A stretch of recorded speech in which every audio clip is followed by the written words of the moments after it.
This is a short video on fall container tree maintenance.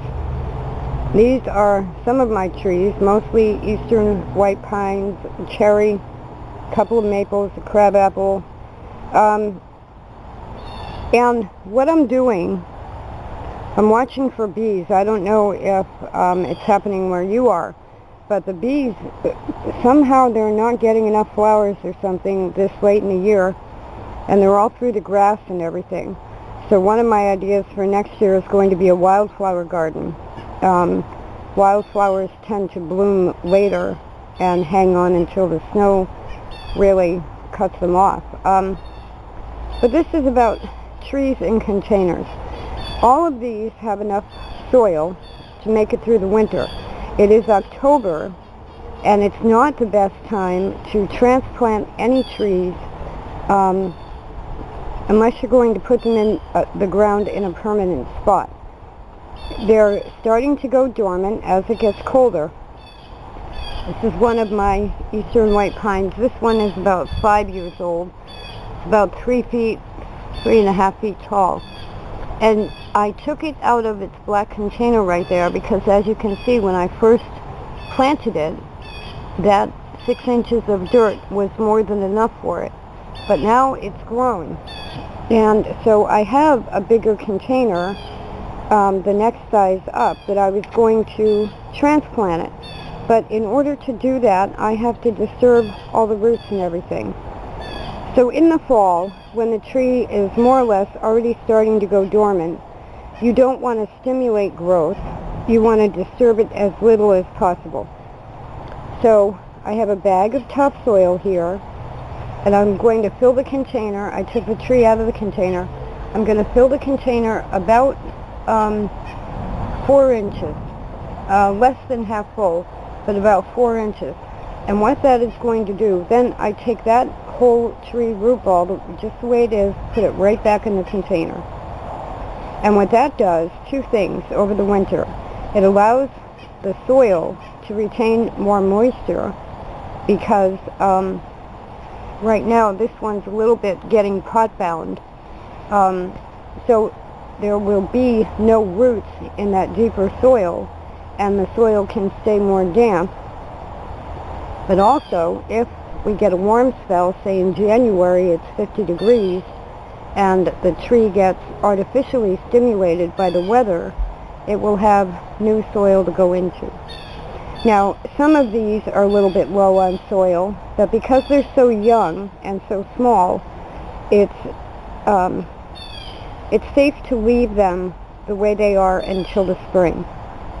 The bigger pots, this cherry tree always has a hard time for some reason. Ever since I got it, I have one that does fine and one that loses its leaves a lot.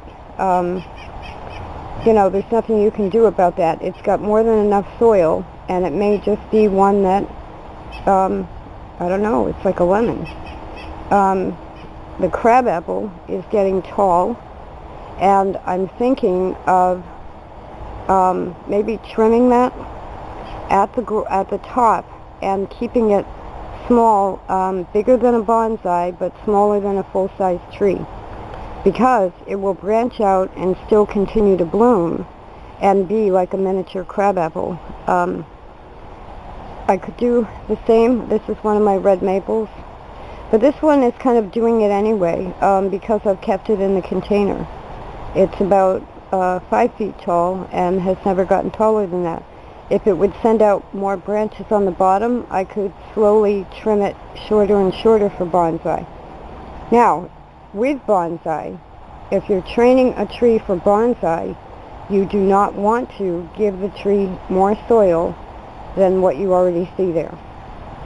At this point, with a 3.5 foot tall tree, you would be trimming the tree and starting to shape it, and perhaps in the spring replacing that amount of soil completely, but not giving it bigger room, more than would fit in a large bonsai pot. So now is when you would start clipping, shaping, and getting the tree to be smaller and smaller. Now, I I did bonsai for many years, and I got away from that because, you know, I like trees that like to be at least like 9 feet tall is like my tree preference. But if I were going to trim it, I'd probably cut it here, which is cutting it about 1.5 feet off the top and starting there, and then see how it bushes out on the bottom before I trim more. But with bonsai, waiting to see how it bushes out could take a year. So, but you wouldn't be adding depth of soil. You would be replacing all of that soil with new fresh soil in the spring. So, some maintenance on trees in containers in the fall. Now there it is back in the container, and there were a couple of long roots that must have been just hitting the bottom of the pot before. But you can see, because I pulled it out of the pot, I now want to water it very well. Let the hose run on it, let all of this soil just kind of loosen up a little bit, get soaked. And even though we've had a couple of days of rain, just really let this tree sit almost in the mud for a few hours. The mud that's in the bottom of the pot. There are big drainage holes. And trees just like water. Whenever you move them, transplant them, change them. So this will get soaked, and then what I'm thinking of doing, if you don't have a porch like I do, I had to move them all off the porch for another reason.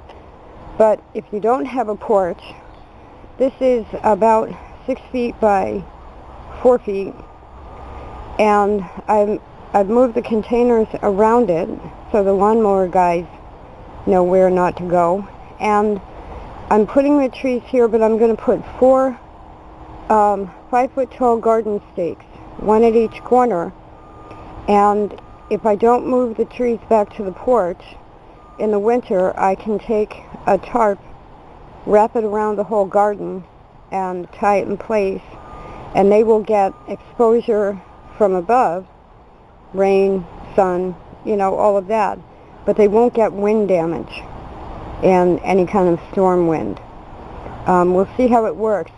If they start to need to be covered, I have tree bags for all of them, where I can just put a tree bag over the top of them and protect them further.